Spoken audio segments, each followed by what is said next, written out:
Today, we're going to be testing no glue slime recipes and seeing if they really do work. There seem to be so many recipes out there, I want to know which ones are real. Let's get started.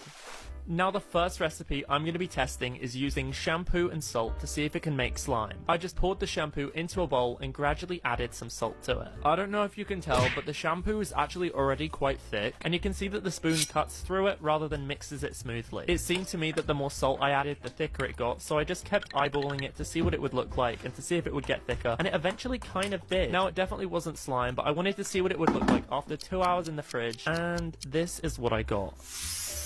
Watery shampoo. Now this was a complete fail, and you can see that the shampoo actually got thinner in the fridge, so I don't know if it's the shampoo I used, I added too much salt, or if it just doesn't work. I was definitely expecting something a little more like this, rather than the dish soap together. I was more hopeful for this one because corn flour does make things thicker, and you can also make oobleck with corn flour once it's mixed with water, which is kind of similar to slime. I'm really glad I chose a blue soap because this was super pretty to film and mix together. It does take a while to mix together, so I did speed it up, but it kind of forms a Play-Doh type consistency. And once it did resemble that, I started to take it out and play with it and knead it kind of, and as you can see, it kind of turned into a butter slime. I was really impressed with the texture of this. It's not slime, but it definitely is a great alternative. If you didn't have any glue and you wanted a thick butter slime, this is kind of the closest thing I think you could get. As you can see, it's not super stretchy, but butter slime's kind of more for squeezing anyway, so this is a great recipe to try. So although it is a little messy, and it's not technically slime, I'd definitely say this recipe works.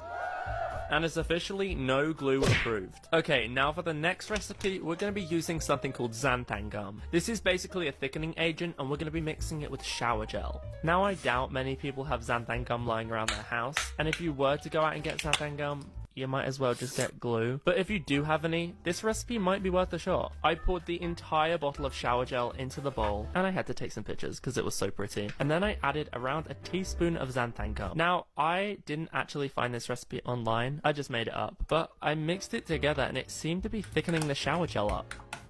And like, kind of working, but I wasn't gonna get my hopes up after the shampoo slime. Now after a while of mixing, I transferred this into a container, and as you can see, it kind of was gross and just sticky and not like slime at all. But I came back 3 days later and here's what I found.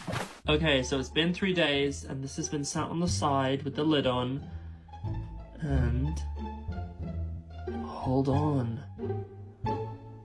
Wait, it kind of worked. This is not sticking to my hand. This is so weird. Do you see how that came out the container like slime? I can't believe this kind of worked. I'm impressed. I'm gonna regret doing this.